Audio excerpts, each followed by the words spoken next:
Oke, kembali di Perempuan Bicara. Terima kasih pemirsa, kita masih membahas perempuan jadi pengusaha, kenapa tidak? Dengan semangat adanya B20 juga ya, di sini ada Bu Sinta gitu ya. Kita masih presidensi di Indonesia dari awal tahun ini. Saya mau tanya sedikit ke Ibu Ika. Ibu melihat tadi Ibu Sinta menjelaskan kondisinya gimana, di lapangan tadi Mbak Pipit dan Mutia sudah menjelaskan juga, menarik pengusaha perempuan ini punya tantangan dan hambatan sendiri. Apa yang paling signifikan Ibu lihat? Ya, kalau saya lihat ya, tantangan terberat itu adalah dari mindsetnya perempuan itu sendiri. Oke. Jadi cara berpikirnya perempuan itu sendiri, di mana memang mohon maaf ini, jadi budaya patriarki kita ya di masyarakat kita yang multikultural tapi memang didominasi oleh budaya patriarki itu udah tertanam gitu. Jadi bahwa banyak anggapan perempuan itu makhluk yang lemah gitu, ada stereotip seperti itu. Kemudian jadi dia merasa kurang percaya diri. Makanya tadi ya Bu, dia untuk maju dari sektor informal ke sektor formal Formal. itu dia merasa takut gitu, ada kecemasan ya Mbak. Selain itu juga tadi ada peran ganda gitu ya, bahwa seperti tadi Mbak Pipit ya, melahirkan, stop gitu ya. Ya. Jadi memang kontinuitasnya itu susah gitu. Jadi memang tapi terutama itu adalah faktor mindsetnya. Jadi itu harus dirubah ya. Jadi Oke. perempuan itu harus lebih berani mengambil resiko ya, kemudian berani banyak juga stigmatisasi di masyarakat ya Mbak ya, Iya. ketika perempuan itu misalnya ada pertemuan, ada mesti pelatihan di luar kota. Nah itu ada anggapan kalau dari eksternalnya ini masyarakat menganggap, ih dia kok pergi pergi terus ya gitu. Nah itu pergi sampai 1 minggu untuk ikut pelatihan-pelatihan di luar kota atau untuk pameran gitu Iya. ya Mbak. Misalnya keluar kota kan pameran gitu. Nah itu ada anggapan di masyarakat juga, itu perempuan kok pergi-pergi terus gitu. Jadi hal-hal itu yang kemudian menjadi pemikiran dari kaum perempuan ini ya, sehingga dia banyak banget faktor yang dipertimbangkan. Ada kecemasan, ada Iya. nggak percaya diri ya, ada rasa bersalah. Karena tadi itu dari kecil udah ditanamkan, perempuan itu adanya di rumah aja gitu. Ngapain sih sekolah tinggi-tinggi, kamu nanti juga 3 ur di kasur, di dapur, di sumur gitu ya. Terus jadi Iya. anggapan-anggapan seperti itu tuh menginternalize ya, masuk ke dalam pemikiran perempuan tuh sehingga itu sebenarnya yang paling sulit untuk Iya. maju gitu ya Bu ya. Oke, oke. Ini kan saat ini saat ini kan banyak yang menjalankan usaha nih Bu Sinta, perempuan-perempuan ya. Menurut catatan tadi kan Bu Sinta juga sudah sempat mention di awal 60% lebih ya UMKM kita adalah pengusaha perempuan yang mengelola, tapi kebanyakan di sektor informal begitu ya. Nah, sebenarnya kalau boleh dibuka nih Bu secara transparan, kontribusinya perempuan itu diharapkan atau ya udah deh asal tumbuh aja ada seperti apa? Nih biasa nih ini ya Bu, banyak lapisan yang berpikir, oh ya udahlah kalau ada ya sudah bagus, kalau nggak ada ya udah bisa dijalankan oleh laki-laki. Seperti apa sih Bu Sinta?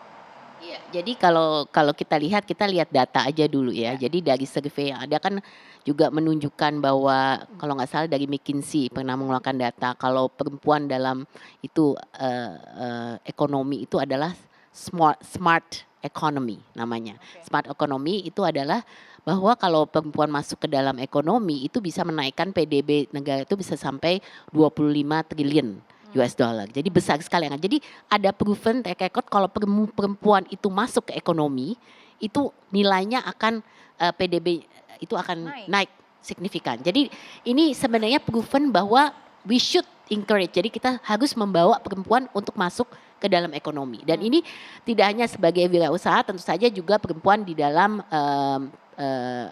profesional ya, kerja Oke. secara profesional. Jadi Oke. dua-duanya ini sangat penting gitu. Iya. Dan ini yang kita harus terus dorong, dan kalau kita lihat juga angkanya juga udah ada peningkatan ya. Jadi kalau nggak salah 2019 itu cuma 16,7% Oke. yang mempekerjakan sekitar 6 orang kalau nggak salah. Nah tapi di tahun 2021 itu udah ada 37% gitu. Jadi udah ada peningkatan juga Ya. daripada growth perempuan yang berkontribusi Oke. sebagai pengusaha mempekerjakan orang untuk kemudian mengembangkan usahanya. Jadi ini jelas-jelas adalah satu upaya yang positif. Betul. Jadi semua harus memperhatikan bagaimana bisa mendorong juga perempuan untuk bisa masuk ke dalam ekonomi. Nah, tentu saja kalau sebagai pengusaha kelebihannya kan kita punya fleksibilitas gitu. Jadi dia tetap dengan peran ganda tadi itu kan kunci utama tantangan ya, selain saya setuju dengan Ibu selain budaya tapi juga peran ganda tadi itu kan. Jadi kalau misalnya kita selalu katakan work life balance. Apakah dia juga bisa membina rumah tangga dengan sukses gitu kan, tapi juga karirnya sukses ini kan. Jadi peran ganda ini yang kemudian harus menjadi perhatian. Tapi jelas kita harus dorong karena itu adalah smart economy. Oke, work life balance itu luar biasa loh tantangan, tapi doable bisa dilakukan gitu ya Bu. Tapi oke, berarti dengan melihat momentum ini B20 itu mau konkretnya ngerangkul seperti apa Bu para pengusaha perempuan ini?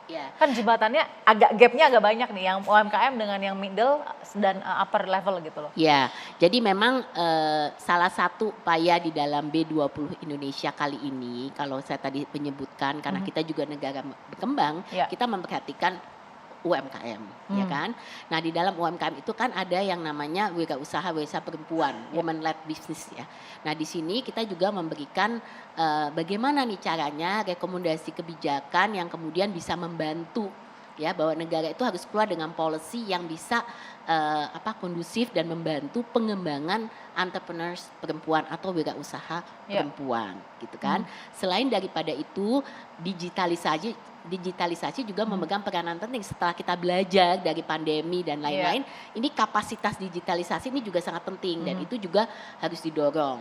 Selain daripada itu kita juga harus menyiapkan lingkungan kerja yang ramah untuk perempuan ya. Nah, dalam aspek-aspek ini kami melihat ada satu hal yang penting dalam B20 karena kemudian pemerintah Indonesia, Pak Presiden tuh mengatakan kita mesti punya suatu hasil yang konkret. Betul. Outcome-nya. Jadi nggak cuma ngomongin soal kebijakan, tapi hasilnya apa, proyeknya apa yang bisa langsung jalan gitu, yang langsung bisa kelihatan, yang konkret. Nah, oleh karena itu B20 juga punya yang namanya legacy program.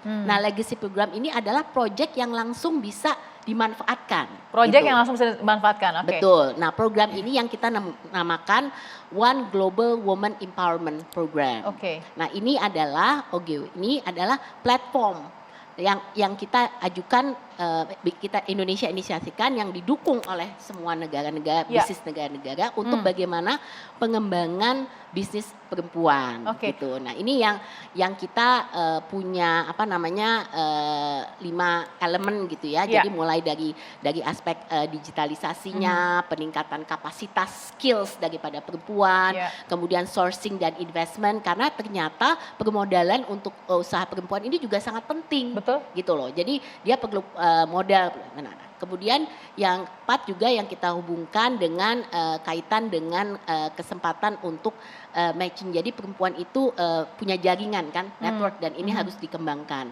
Dan juga yang terakhir adalah urusan regulasi. Kita katakan untuk ini bisa berjalan dengan baik, pemerintah juga harus mengeluarkan regulasi yang tepat untuk perempuan. Jadi ini platform ini adalah permanen platform yang kemudian dikeluarkan sebagai hasil outcome daripada B20 untuk pengembangan kewirausahaan perempuan dan ini nanti akan diletakkan secara internasional di dalam International Organization of Employers. Jadi memang yang akan kemudian bisa diintegrasikan secara internasional dan ini bisa dimanfaatkan oleh banyak perempuan juga melalui organisasi-organisasi perempuan. Jadi ini kita menyambung antara perusahaan-perusahaan besar yang juga punya program-program untuk membantu dan mendorong women led ya, jadi pengusaha perempuan dan organisasi perempuan juga yang membantu untuk mobilisasi pengembangan daripada UMKM perempuan. Ini luar biasa sebenarnya, tapi mudah-mudahan ini sampai ya ke teman-teman UMKM. Saya yakin kalau ada Bu Sinta di sini sampai seharusnya sih ketika ada tadi program yang intinya memberikan penguatan pada perempuan. Entah itu secara kapital, permodalan gitu ya, entah itu secara soft skill, hard skill. Tadi kan One Global Woman Empowerment Program. Nah, kalau saya boleh tanya ke Mutia dan Pipit ya, ini apa sih yang diharapkan dengan ada B20 di sini nih, ada Bu Sinta di sini, B20 di sini ketua B20, yang bilang bahwa secara keduniaan ini punya nih program ini menguatkan perempuan.